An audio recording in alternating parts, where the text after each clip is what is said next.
¿Qué tal, chicos? Muy buenas tardes. Vamos a resolver el problema que se muestra en la figura, en el cual nos están solicitando la velocidad angular de la barra BD y de la barra DE. Para resolver el problema a través del método de centros instantáneos de rotación, necesito dibujar el eslabón que se encuentra sometido a un movimiento plano. Como saben, ese eslabón es el que está totalmente horizontal. El resto de los eslabones, el eslabón AB y el eslabón ED, estos se encuentran sometidos a una rotación solamente. Sin embargo, el eslabón BD se encuentra sometido a un movimiento plano. Ahora bien, ¿qué podemos apreciar? Podemos apreciar que los vectores de velocidad van a venir algo como se muestra. Similar a lo que se muestra, vamos a tener un vector de velocidad en esta dirección que le vamos a poner velocidad en B. Por cierto, necesito determinar hacia dónde va la velocidad angular del eslabón AB antes de continuar trazando los vectores de velocidad. En esta ocasión me están diciendo que el vector de velocidad, o más bien la velocidad angular, va en sentido de las manecillas del reloj. Eso quiere decir que viene en este sentido. Esto va a venir la velocidad angular AB, en el sentido de las manecillas del reloj. Por lo tanto, como va en esa dirección, yo voy a tener una velocidad que le vamos a llamar velocidad en B. Y esa velocidad es perpendicular al elemento. Hay que recordar que este elemento solamente se encuentra en rotación. Por lo tanto, tenemos la velocidad en B. En el diagrama de cuerpo libre que acabo de poner para el elemento BD, voy a poner de forma paralela esa misma velocidad que nosotros le llamamos velocidad en B. Ahora bien, ¿qué va a pasar? Que cuando se mueve el mecanismo vamos a tener una velocidad que le vamos a llamar velocidad en D.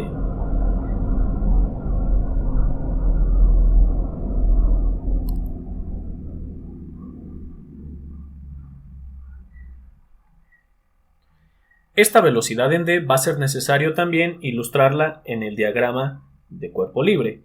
Y esa velocidad pues vamos a ponerla en esta dirección, velocidad en D. Ahora bien, como vamos a utilizar el método de centros instantáneos de rotación, necesitamos trazar algunas líneas para ver en dónde se intersectan cada una de estas. Por ejemplo, veamos.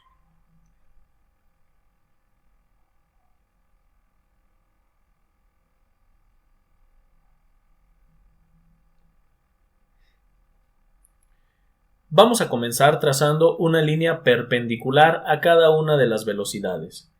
Primero vamos a comenzar con una línea perpendicular que sale de la velocidad en B. Posteriormente vamos a trazar una línea perpendicular que va a salir de la velocidad en D. Donde se juntan estas líneas, en este punto es lo que nosotros conocemos como el centro instantáneo de velocidad. En ese instante, la velocidad B, la velocidad D, o en este caso, todo el eslabón está girando alrededor de C. Solamente hay rotación. Obviamente con respecto al punto C. ¿Qué conocemos de este triángulo que se acaba de formar? Muy bien. Primero, conocemos, ingenieros, que este lado va a tener una longitud. Esa longitud, como se puede apreciar, es de 800 milímetros. Ahora bien, también podemos conocer, vamos a ver.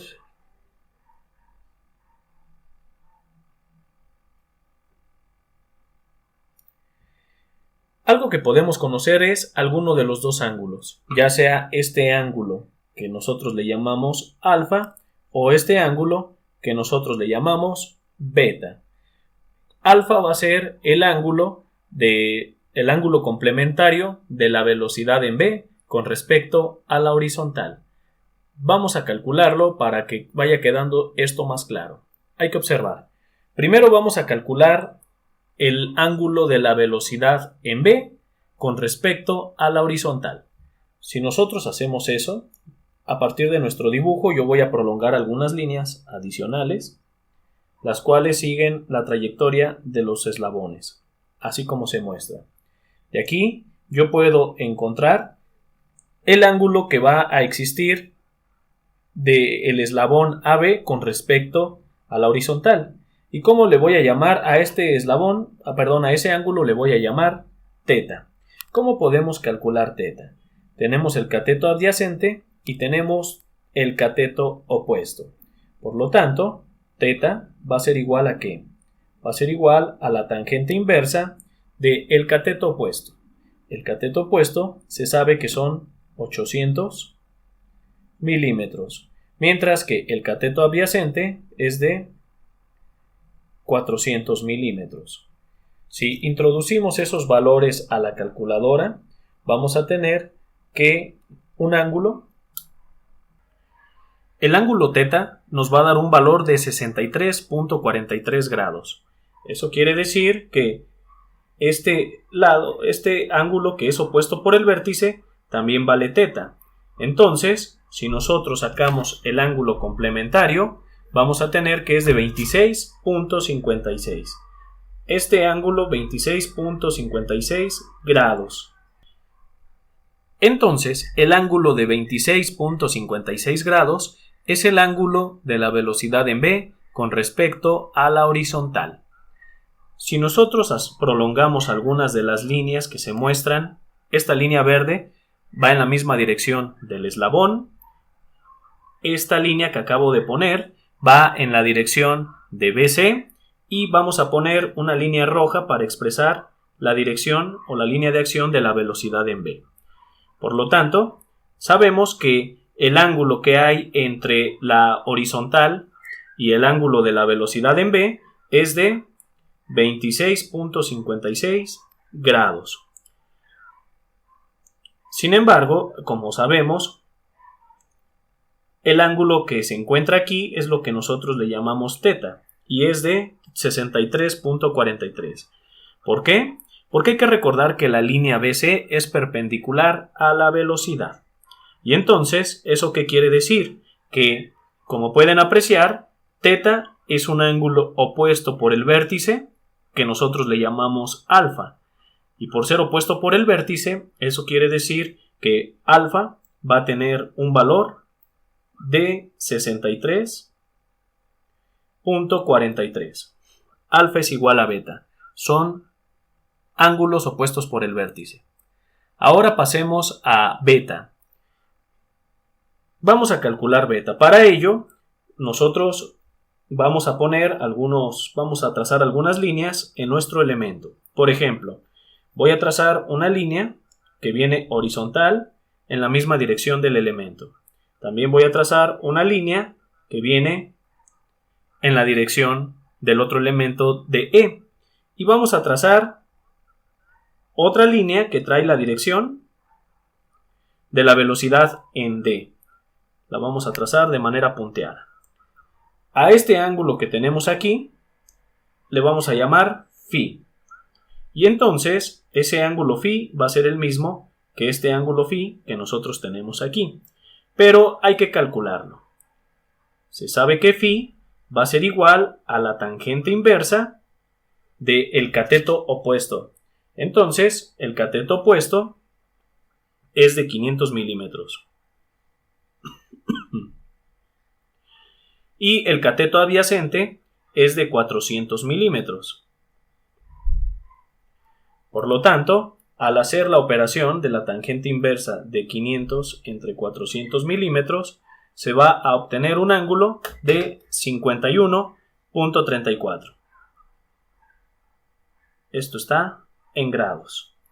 Y bien, ya que se tiene ese ángulo de 51.34, ¿qué se va a obtener a continuación? Pues ese ángulo es lo que nosotros le llamamos phi. Phi es el ángulo que hay de la horizontal con respecto al elemento. Pero se sabe que la velocidad en D es perpendicular al elemento. Por lo tanto, este ángulo de aquí es el complementario. ¿Qué quiere decir? Pues que vamos a restar 90 menos phi y el ángulo complementario que podemos apreciar ahí es de 38.65 grados. Si se prolongan en este triángulo que estamos utilizando, si se prolongan algunas líneas, va a ser más fácil de visualizar los ángulos que queremos obtener. En este caso se puede apreciar que viene la velocidad en d en la misma dirección de la línea roja. Pasemos ahora a poner los ángulos que se han encontrado ya. El ángulo φ es el ángulo que forma el eslabón. El eslabón se puede apreciar que va en la misma dirección que CD con la horizontal. Eso quiere decir que beta, ¿a qué va a ser igual? Pues que beta va a ser igual al ángulo φ, que es de 51.34 grados. Y esto lo podemos ver de manera clara de la siguiente forma. Si se observa, el ángulo de la velocidad en d con respecto a la horizontal es de 38.65. Es decir, este ángulo va a ser de 38.65 grados. Pero como se sabe que entre ambos, entre la línea CD y la velocidad en d son perpendiculares, por eso es que beta va a tener el valor complementario de 51.34. Hasta ahorita ya se tienen dos ángulos y se tiene solamente un lado. Se puede aplicar la ley de senos para encontrar cualquiera de los otros lados. En este caso, vamos a encontrar el lado BC. Para encontrar el lado BC, se va a decir que... pero antes de encontrar el lado BC necesitamos encontrar el último ángulo, que es el que forman ambos lados que estamos buscando. Ese ángulo lo vamos a obtener de la siguiente manera. Recuerden que son 180 menos 63.43 menos 51.34. Vamos a obtener un ángulo de 65.23. Este ángulo lo requerimos para aplicar la ley de senos. Entonces, ahora sí, aplicando la ley de senos vamos a tener que el seno de 65.23 entre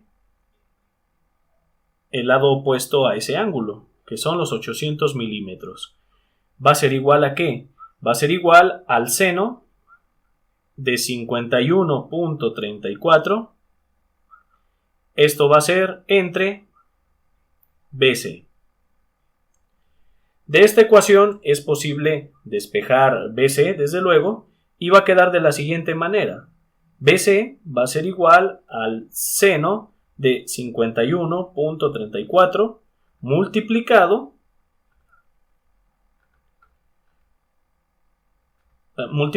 por los 800 milímetros, y a eso se le va a dividir entre el seno de 65.23. dando como resultado un lado BC de 687.99. Vamos a cambiarlo a 688 para redondear números. Estos son milímetros. Ahora bien, ya tenemos un lado, podemos calcular el otro lado.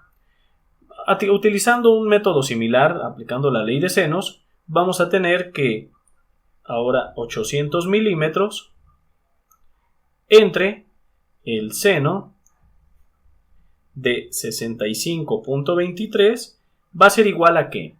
Pues va a ser igual a CD, y esto nos va a quedar entre el seno de 63.43. Por lo tanto, va a ser posible determinar despejando CD.